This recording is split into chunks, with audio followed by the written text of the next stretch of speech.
Please welcome Andrew Ross Sorkin and his guest, co-founder of the Archewell Foundation and Chief Impact Officer of BetterUp, Prince Harry, the Duke of Sussex. Good afternoon, everybody. Good afternoon. I wanted to have Prince Harry here today because we've all been inundated. We've been talking about it actually all day in many ways about the media, about information and misinformation, disinformation, the role of social media in all of this, and how it really ties in to our mental health. And the truth is that the gentleman to my left, the Prince, has more personal experience this than just about anybody I know. And he grew up in the spotlight as a child. His nearly every moment has been captured by photographers and journalists who have written about him endlessly, often with stories that have strayed far from the truth. And he's been harassed in person and online, and it's taken a toll. It's also led him to examine these issues in a way that I think many people have not. And he's about to make headlines all over again because next month he's got a major lawsuit that he's brought that's going to trial in the UK against Rupert Murdoch's tabloids that focuses on the phone hacking scandal that began more than a decade ago. And so we're going to talk about that and so much more. Prince Harry, I want to thank you. Thanks for the intro. For being here. You didn't need an intro, really. Well, it's all the things that you just described. I now find myself sitting here under the spotlight in front of all these incredible people. So it's sort of going back over the same things. By the way, it's a very nice carpeted stage. Thank you. Let me ask you this, though, and maybe you could start at the beginning for us, because I think many of us have had these battles with the media and social media and just all of this. But take me back, if you could, if you'd go there, to your childhood, because I think that was a really formative experience in terms of how that really led you to connect all of the dots in terms of how you think today about these issues. Okay, as you touched on there, I've had a lived experience since I was a kid. I've seen stories written about myself that aren't exactly based on reality. I've seen stories written about members of my family, friends, strangers, all sorts of people. And I think when you grow up within that environment, you do find yourself questioning the sort of the validity of the information, but also what other people are thinking of that as well, and how dangerous it can be over the course of time. But I do really find myself, even more so now, wondering how or why people trust the information that they're given, how they trust it, and where they're getting it from, and how any form of accountability can actually happen. Right. And I'm talking about mainstream media, social media. It's a very broad scope. But as a kid, social media didn't exist. I was rereading Spare, and you said the war for me, with I think the media, unknowingly began in August of 1997. And you said I was fighting myself. What do you mean by that? I think, again, when you're kind of trapped within this bubble, where it kind of feels like there's no way out, and what happened to my mum, and the fact that I was a kid and I felt helpless, there becomes the inner turmoil, the inner battle of, especially at a young age, there was clearly nothing that I could do. I felt helpless. One of my biggest weaknesses is feeling helpless. I don't know, maybe people couldn't relate in the room. And it was something that I knew that I couldn't fix, and it was also a situation that I knew I couldn't get out of. And the thing that worried me the most was, what's happened to her, is that going to happen to me, or is that going to happen to my wife, or is that going to happen to my kids? And the helplessness was it about reading about it, and about reading people saying things that just weren't true? Well, I think certainly throughout my life, there have been moments when I have read a lot, and there have been moments when I've read nothing. And I highly recommend the latter. Because once you stop reading the stuff about yourself, you've automatically removed the power from their hands. Because with that with that level of fear comes an element of control. And one of the reasons why I probably didn't, I guess, remove myself from the situation sooner was because of that very fear. Right. That fear of, well, they control the narrative, so whatever I do, whatever I say, they can choose their version of reality to be able to effectively control me and keep me in that space. You've talked a lot about going to therapy. Has that helped you? It's helped me massively. I highly encourage it. How so? For me, it burst a few bubbles for me. I think, again, being brought up within an institution, because I think, look, a lot of people may think that I fit in a certain box. I actually don't. I kind of straddle many different worlds. I wear different hats, and I'm involved in so many different organizations, charitable business, and such like. But and again, on these subjects that you're bringing up, not therapy specifically, but I'm certainly by no means an expert. However, I do have a lot of experience, right, as you said, from childhood growing up. Therapy was really the thing for me that, again, bearing in mind the circumstances, being brought up in an institution, I hunted, I was 10 years in the military. There's a very clear side of the road that one might say that he's clearly on that.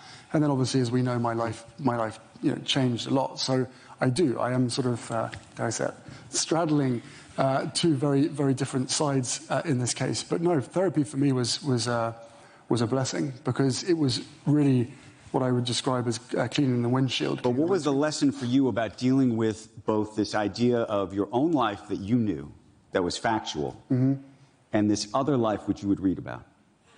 One might say, I could never say I'd made peace with it. This is starting to feel a little bit like therapy, actually. And now group therapy. But I think I think in my situation, one would hope to be able to make peace with it. And to a certain degree, I made peace with some of the past. But what it really did was open my eyes and open my perspective on how to be able to resolve the inner war, the inner turmoil for myself.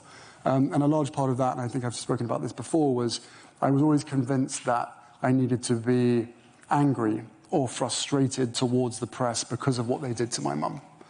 And through therapy and a few other bits and pieces, what really helped me to open my eyes was the reality that actually there's no point in being depressed, sad, or specifically angry at the press, right, because it's not going to change anything. It's certainly not what my mum wanted. So you were saying you don't read about yourself at all? Now I do when I need to.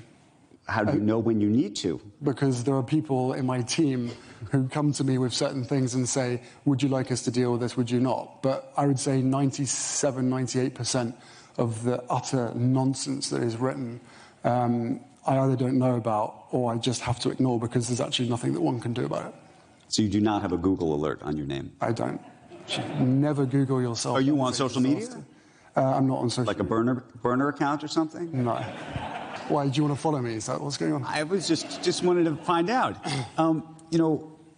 As you just mentioned, the press has been this reoccurring issue in your life.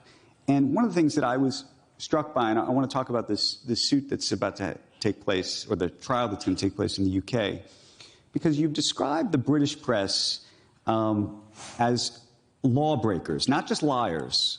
And I'm curious if this is how you think about all of the press, if this is just the UK press, if this is the tabloid press, sort of how you think about this sort of construct. Because here we are at the New York Times, journalistic operation. We like to think that we're trying to get at the truth. And how you sort of make sense of folks you think that are not doing it right and then folks that maybe are. Well, first of all, I wouldn't be here if I thought that you were one of them. Well, thank you. Just so we're absolutely clear. But we've still got about 20 minutes left, so at any point, if I either leave or fall on the floor in a fetal position, you'll know why.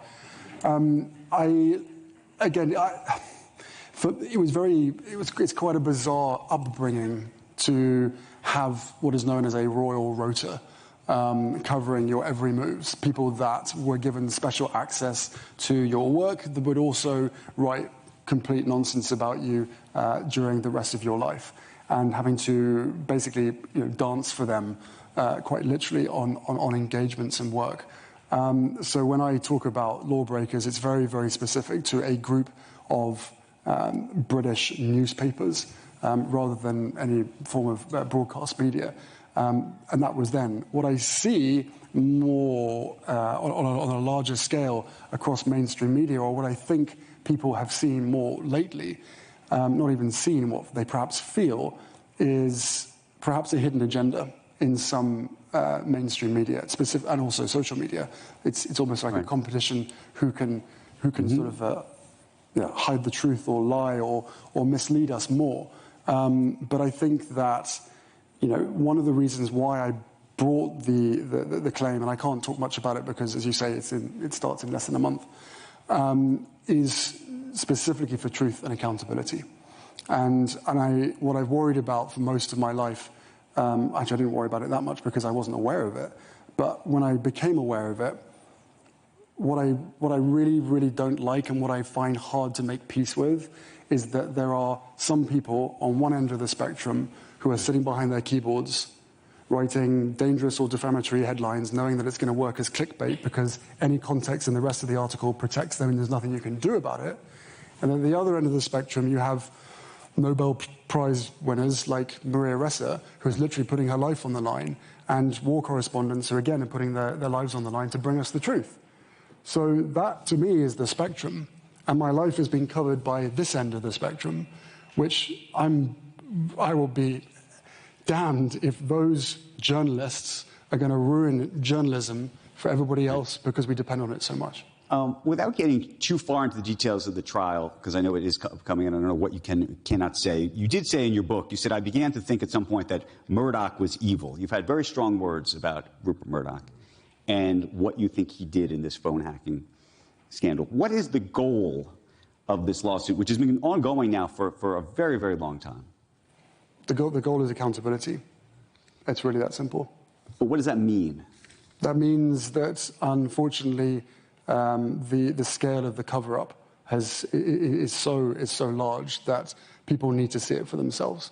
And the legal system within the UK is very different to I don't know how different it is to here, but there is a system which is set up where if you are offered more money as a settlement than you would ever get in court, then you're forced to have to settle. So there's no justice for any of these claimants, of which now stands at about 1,300 claimants. Well, that's what I was going to ask you. I was going to say 1,300 people, from what I've read, have settled with the Murdoch folks. And of the 40 claimants that originally joined with you in this action, it's down to now 2. Yeah. There are some reports that suggest that even if you win in court, the amount that would be awarded to you would be less than what you could have gotten by settling. Oh, I mean, 100 times over. 100 times over. Even if or when we win, I'm still liable for the legal costs of both sides. And so you think that everybody's just settled because it just doesn't make any economic sense to continue? No, I know why people have settled. They've settled because they've had to settle. So therefore, one of the main reasons for seeing this through is accountability, because I'm the last person that can actually achieve that, and also closure for these 1,300 people and families. In terms of that accountability, just so I understand it. Do you remember when I said I couldn't talk about it? Yeah.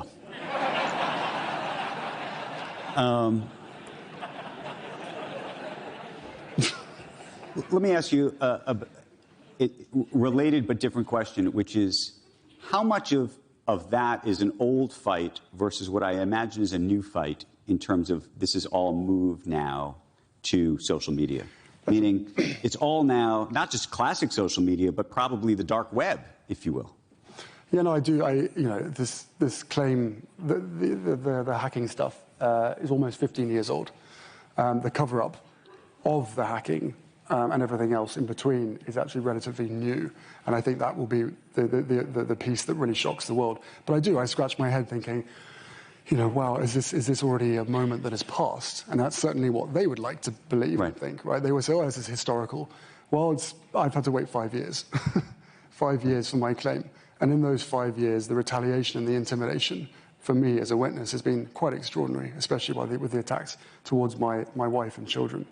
So yeah, I do think to myself, has this passed?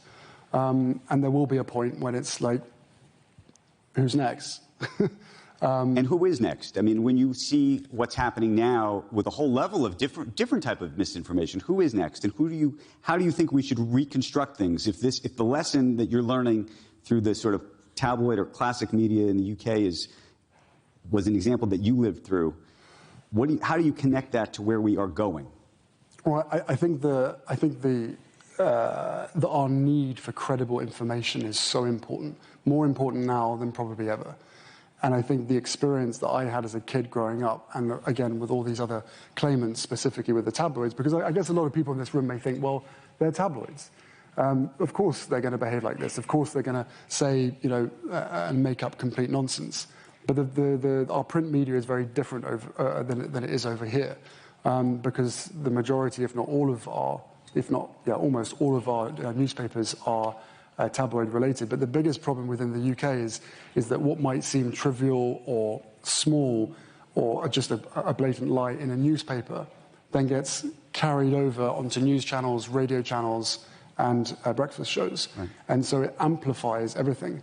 So you're talking about social media amplifies all of that stuff as well. So even though the Sun newspaper has now less than 1 million readers, it doesn't take much to amplify a story that you probably should or could perhaps push to the side or ignore.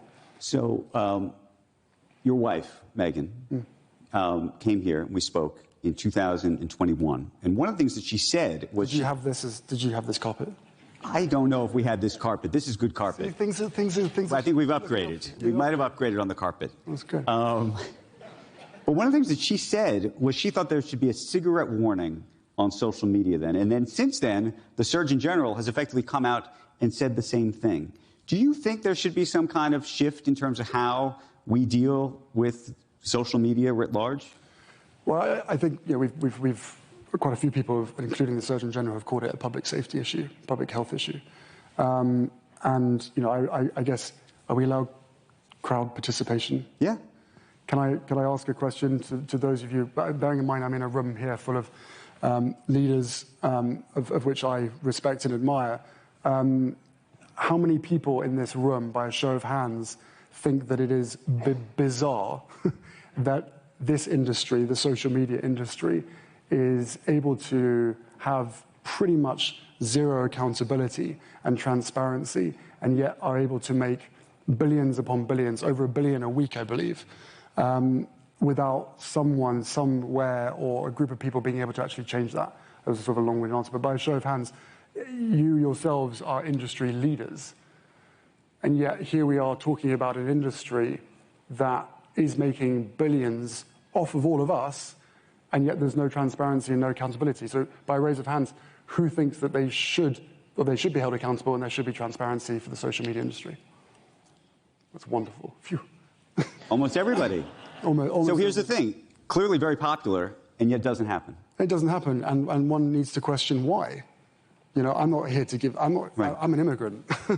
I am by no means here telling anyone what they should do, but it does seem very, very odd, especially when we know what happens when a small group of people make billions for themselves or for their shareholders without any accountability. The Flint water crisis, the financial crisis. In fact, you wrote a book about it, and then you turned it into a movie. Didn't you not? Yes. Precisely. So we already know what's going to happen. We're actually in it. It's happening. Right. And I try to look at these things through the lens of a dad. Mm-hmm. And that's one of the reasons why we're so focused on the Parents Network through our foundation and being able to hear parents, American parents, Canadian parents, British parents, and larger, more across the globe as well. Because no one's asking for or looking for a ban. But what they do want is safety at the heart of it, safety at the heart of design. Right. Let me ask you this, though. I don't know if you saw in Australia, they passed a ban for children under 16, social media, across the board. That make sense to you? As I just said, I don't think it necessarily makes sense, but I'm not going to sit here and tell Australia, unlike some people who own these platforms, telling other countries what they should or shouldn't do. But from the experiences that I've had and the conversations that we have had, myself, my wife, and our foundation through insight sessions around the world, kids, it's already been intentionally created to be addictive. So by banning it and removing it creates all sorts of problems, just as much as any advice to parents to say, well, just don't let them on social media. Do you know what happens when that happens? There's a massive falling out between the parents and the child, or then the child goes to school, and guess what happens? They're probably the only person, or maybe 1 of 5% in the class that isn't on social media, and they get bullied. Okay, I'm going to make it a little more complicated, because I actually think this is... More complicated? It's become complicated by the following. There was an effort, you could argue, and maybe this is somewhat political, but there was an effort by some of the social media companies to, quote-unquote, censor or maybe protect us, the public, from certain types of information during COVID and other things like that, where there was information that we were not seeing. It was downranked in the algorithm, you remember? And Sundar Pichai is going to be here, and there was lots of commotion about what people were able to see and what they couldn't see. And in some ways, that became a central tenet, in an odd way, of what's happened here in this even last election cycle in the U.S., where people said, oh, no. Actually, that wasn't misinformation. What we thought was misinformation was actually real information, and we should have been able to see all of it. And we shouldn't be telling these folks what they can do or what they can't do. Even Mark Zuckerberg came out and publicly apologized for some of the sort of down rankings and algorithmic things that they were doing. And so I just wonder, because right now we're in this very unique moment where people are screaming from the rooftops that they want even more transparency. They actually don't. It's not they want us to be shielded from things. They say, give us everything and we'll sort it out ourselves. Well, I think transparency, asking transparency or demanding transparency for the companies is very different to just let us see everything online. Is that what you're saying? Yeah, well, I think that's the big question about the transparency, which is, should we all be able to just get at everything? And it's on us as citizens to kind of figure out what's real and what's not. And, if people want to lie, if people want to make stuff up. And I think that's a little bit what people... I mean, I don't want to suggest that this is where the country has moved, but I feel like there is a growing movement, at least more towards that, that's almost a backlash to any effort to say, actually, you know what, this stuff should be policed, even though I think everyone in this room just agreed that these companies should be held liable. At the same time, there's other people, and maybe they're outside of this room or other places. Maybe if we re-ask the question, they'd say, no, give me everything. It just feels like something's happening in this country around that. Yeah. Maybe even around the world, too. Each country is different, right? It's not a coincidence that the world has become more volatile, more divided since social media has been around for 20 years. I think hopefully we can all agree on that. So I think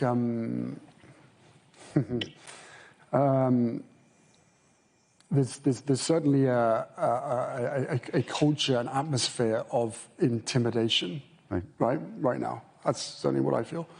And I don't believe that everybody is saying, just give us everything.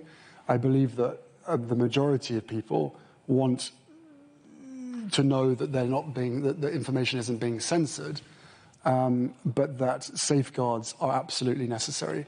And I believe that, protecting speech and safeguards come hand in hand. And any argument to say that they don't, I think is, this idea that someone's taking away, free speech. That to me is a complete distraction. When you talk to, and I'm sure you have, sometimes the leaders of these either social media companies or media companies, what is the reaction they give you? Well, first of all, most of them we haven't sat down and spoken with most of them. I'd love to.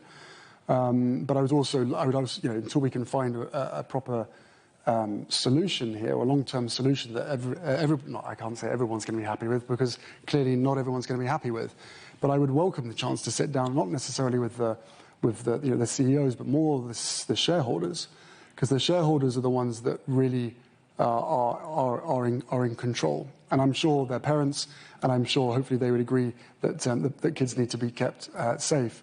But again, one of the things that's I guess has always puzzled me is that we live in an age now, or we have done, and this goes back to the tabloid era, specifically with the conversation that we were having about tabloids that you guys all heard, that we have elements of the mainstream media, legacy media elements, not all elements, trying to redefine public interest for their own personal interest. And at the same time, we have social media companies trying to redefine free speech for their own personal interests. And what shocks me, or what fascinates me, is the fact that that's not a conflict of interest. Because it's so clearly, the loudest voices are the people who are really deeply bought into making sure that things move the way that they want them to move. And the cost is, well, they make hundreds of millions. That's very interesting. So I'm a professional journalist, and I'm a big fan of the First Amendment, right? The First Amendment goes much farther, for example, than the rules in the UK in terms of protecting people, right? What do you? I mean, you live here now. What do you think of the First Amendment? There's no way I'm going to talk about that. I will. What I will say to that is, actually, I will. I'll plug her book, Dr. Marianne Franks. Do you know what I mean? I don't. So Dr. Marianne Franks has just written a book called Fearless Speech, Chapter 4. I highly recommend it for you. You guys are more than welcome to read it as well. But I'm in the process of reading that at the moment, and I think it really encapsulates and explains the current situation with regard to free speech, and how in Chapter 4 specifically how social media has done a very good job in defining reckless speech. Defining reckless speech, and how, and what is that definition? Read the book. Read the book, man.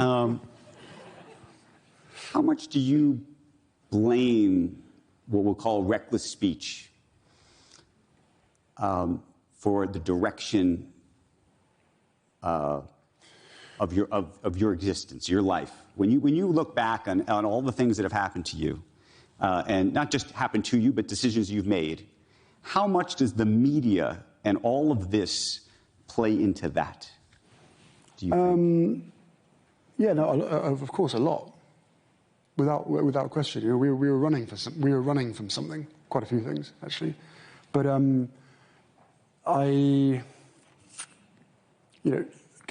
just jumping back a little bit, the speech point, in my understanding, is to allow and encourage people to participate. Speech in democracies, to allow people to participate in the democracy. Right. But the moment that you start normalizing hate speech, aren't you taking away free speech from so many other people? It's very complicated. It's complicated, and which is why, again, one of the reasons why I applaud you for doing these kind of things, not by inviting me, whatever, but being able to do these things, because again, on social media, every conversation and every complicated topic is squashed into a box, limited characters. Right. And the moment you strip away context from anything, it just becomes a shouting match. You said that a minute ago, shouting match. Whereas here in these conversations, there is actually added context. I don't know whether people agree or disagree, but at least there's context. It's conversation. We as human beings, that's what we're designed to do. What I'm going to suggest to you is, rather than doing this once a year, you should probably do that every day. We've got a newspaper for that. Yes, but that is still back to the same point, which is some people don't trust what they read. Some people question it. I wish sometimes more people would question what they read. You know, with that critical thinking piece, for all of us, is such a critical element to us being able to survive. And I would, for me, what is most important from this moment looking forward is that we don't become disinterested. We have to remain interested, because the moment we become disinterested, that's when we no longer get a vote. Here's a complicated one that I was thinking about, that I imagine you must wrestle with, which is, it's very important, I would imagine, for there to be attention around you, in that people need to be interested in what you're doing because you have lots of interesting and important and fundamentally fabulous causes that you're trying to pursue. But at the same time, I assume you don't want the attention. And I'm curious how you wrestle with that idea. I mean, I was looking even as we were in the race coming up to this day, I Googled News You, and there were people who are fascinated by everything you're doing all the time. They're fascinated by Meghan is in California right now, and you're here, and there's articles left and right about, why are you doing independent events? Why aren't you doing them together? Because you invited me, you should have known. This is true. You should have known that was going to happen. But do you know, is that normal for you? That the second there's an article that says she's in California, you're in New York, they say, well, what is happening with these two, right? So is that a good thing for you in a way that there's so much interest in you? No, there's definitely not a good thing. Because apparently we've bought or moved house maybe 10, 12 times. We've apparently divorced maybe 10, 12 times as well. So everyone's just like, what? So yeah, it's hard to keep up with, but that's why you just sort of ignore it. The people I feel most sorry about are the trolls who their hopes are just built and built and built, and it's like yes, and then it doesn't happen. Right. So I feel sorry for them. Genuinely, I do. I mean that. But yes, I have no doubt that everything that we've spoken about today, in the last, the clock's on zero, 25 minutes. Will be spun or twisted somehow against me, and maybe you yourself, it's possible, will be trolled relentlessly, and for that I can only apologise. But you did invite me, so it's not. Well, I know we're almost out of time, but let me just ask you two other related things, which is you have a case in the UK so that you can go back there and hopefully have better security when you're there, and wanted to understand sort of where that whole thing stands, and also just whether you plan to remain here with us in the U.S. I do. I very much enjoy living here and bringing my kids up here. It's a part of my life that I never thought I was going to live, and I feel as though it's the life that my mum wanted for me. And to be able to do the things that I am able to do with my kids that I undoubtedly wouldn't be able to do in the UK is huge, and that's a fantastic opportunity, and I'm hugely grateful for that. You bring up another case, one that I can't talk about, and you should know that. But what I would say in that is, she's talking about security. I never should have had security removed in the first place. It's amazing when you go through this litigation, of which I have become a professional at, of which I aim to retire fairly soon. In that regard, I certainly don't want to be starting. I'm not starting them, right? I'm just trying to, again, find truth and accountability and ultimately reconciliation. But I never should have had it removed. But the disclosure, I think you guys call it discovery process, has been troubling and enlightening. And I just have to now sit and wait until April. If we have this conversation 30 years from now, what do you want to be known for? And how many years? 30. Why 30? Can you do maybe 5, 10? What would you like to? I'm saying. What are we known for? Yeah. When this is all said and done, what is Prince Harry going to be known for? I don't want to put my finger on anything specific. I think I know what you're trying to get at. There's some sort of he's going to take on the media. No. I'm not trying to go anywhere. I honestly say it was a completely just open question for me. I genuinely was curious, and I'm very curious when you look at your life and everything that's happened to your life and everything that you've gone through and everything you want to accomplish from here, what that feels like, what that looks like to you. I think the world is moving so fast, it would be naive of me to put my finger on anything specific. But the main goal for me at the moment is being the best husband and the best dad that I can be. One of the reasons why I am not so much stuck in litigation, but the reason why these things have happened and any of the other moves and everything else, and what I believe to be fair and justified criticism towards institutions, perhaps government, media, and the like, is because of my 10 years military. and the values and principles that I live by. And it's not something that I want to ever shrug off. It is becoming increasingly hard for, I think, for people who are valued, not valued, but have values and certain principles to stick to those as the world starts to, whatever you want to call it, change. Mm-hmm. But that to me is the thing that means the most to me, and the thing I want to be known for is that no matter what was happening around me, that he stuck to his values, and he always stayed true to that. Prince Harry, everybody, thank you for a fabulous conversation. Thank you so very, very much. Thank you. Thank you.